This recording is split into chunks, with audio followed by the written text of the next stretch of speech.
What up, y'all? Welcome to What's in the Box Track. LeBron, man, birthday game, 47 points. Lakers win. Thank you. Thank you. You can beat the Hawks. Thank you.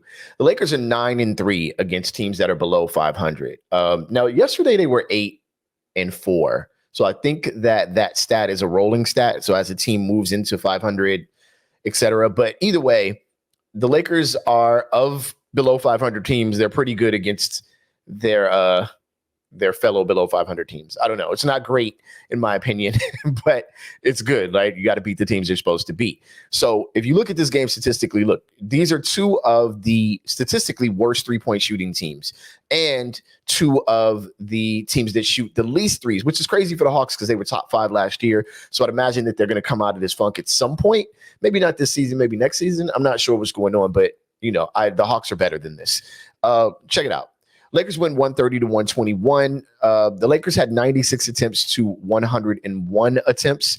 Look, I still don't like the idea of giving up more attempts to the other team, but the Lakers were very efficient and played excellent defense in the second half, especially the fourth quarter. Shout out to JTA and Troy Brown Jr. Now, if you've listened to past episodes, I've talked about how the Lakers look better.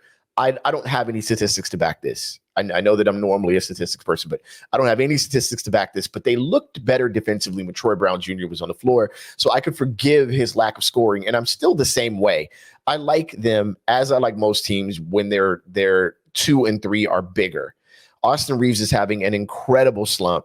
They figured out that they figured out his stop, turnaround, spin. They figured it out. So he's got to hit more open shots, kind of go quicker, etc.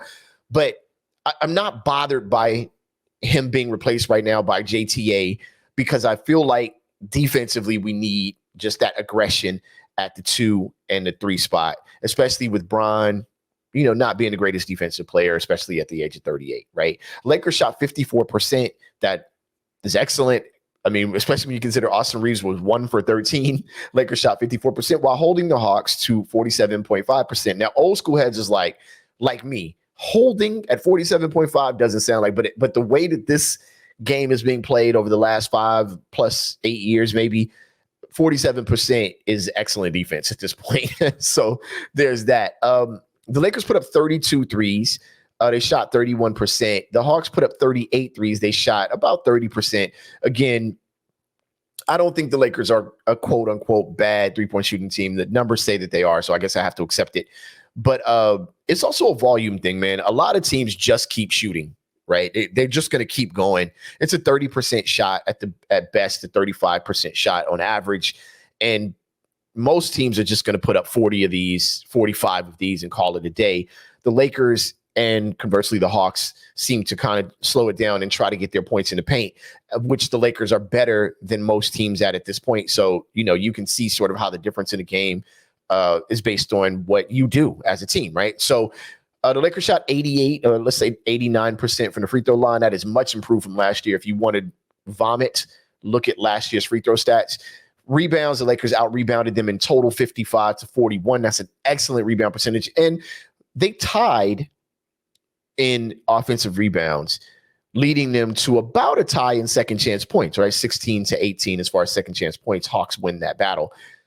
Look, the Lakers are 22nd in the league in offensive rebounds. That is horrible. And conversely, they're pretty bad at opponent second chance points, right? But they're 7th overall in total rebounds, which this is sort of why I do this show and why it's so important to me to do this statistically as opposed to by feeling, because you would look at the Lakers like we did a couple years back and said, well, look at their defensive rating. They're great at defensive rating. And I would come on and I'd be talking to friends and I'd point out, but no, that they're bad in second chance points. They're bad in points off turnovers. They might be allowing a certain amount of points per 100 possessions, but they're still bad in these categories defensively. And when you look, if I told you, man, the Lakers are a great rebounding team, you would say, yes, they are. They're number 7 in rebounds. They're 22nd in offensive rebounds. That's where the rebounding stat really matters, right? So, just something to point out there. The Lakers' assists were great, man. Assisted on 34 assists on 52 makes. I like that a lot. Russ and Bron were both flirting with triple doubles this game. That's a great problem to have, right? If you got a player that can come off the bench and damn near give you a triple double, and a starter that can give you a triple double, you're in good shape. As far as the rest of the stats, 16 turnovers is too many turnovers. The Lakers average is 14. I'm imagining that with 23 turnovers last game and 16 this game, that average is going up, which moves them out of that top 14, 15. Look, if you're looking at your favorite team stats, if you're a Hawks fan and you're watching this or whomever, being 1 through 5 in turnovers is great. But really, the sweet spot is 7 through 14. That's where everybody's kind of trading places game over game. So it's not that big of a deal if you're 14th, maybe even 15th in rebounds. Rebounds. In turnovers, it's when you start to fall out of that 15th and get to that 17th, 18th, then you're having a problem, right? So looking at points off of turnovers, the Lakers won that battle 13-8. Nice. I like that. I'm sorry, lost that battle. Never mind. They gave up 13 and scored 8. I apologize. They lost that battle to the Hawks. 23 fast break points to 5. This is where a lot of the turnovers happened. LeBron had 6 turnovers. Russell Westbrook had 5. That was the bulk, obviously, of their turnovers. That's 11. You got to kind of subtract 1 because LeBron took the turnover at the last of the game. So let's say 5, last play of the game. So let's say 5 and 5.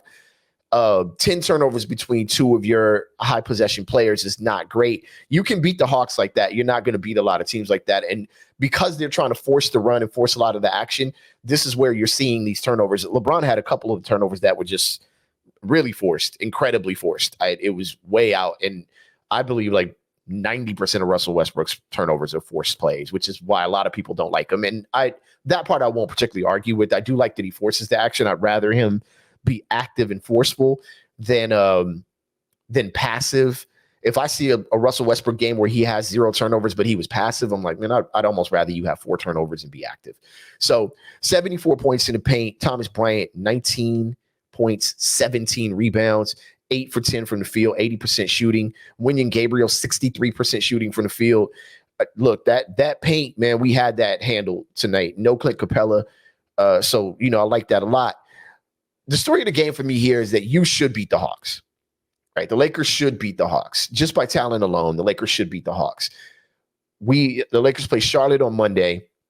They could end this road trip, including the Dallas Christmas game, 3-2, giving yourself one game, putting yourself 1 game ahead.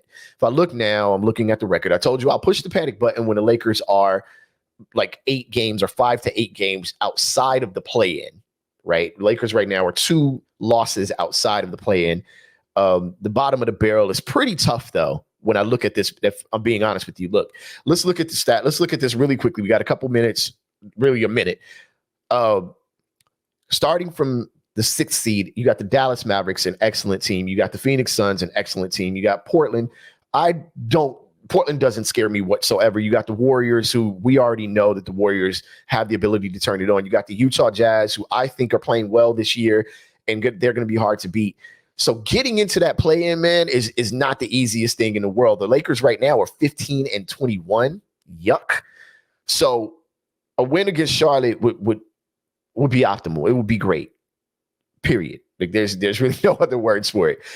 But they've got to continue this streak. They play Miami and the Hawks again at home. And that Miami game is tough, but you have to take that Miami game. You got to go into this next 8th of the league stretch, game 4, 8th game 4 by game 42.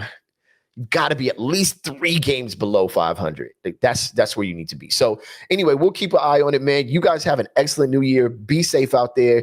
I'm going to be asleep when New Year's hits, so you guys have a great one. If you're watching games tonight, you want to hope that every Western Conference team loses if you're a Laker fan. I'm out of here like last year, y'all. Peace.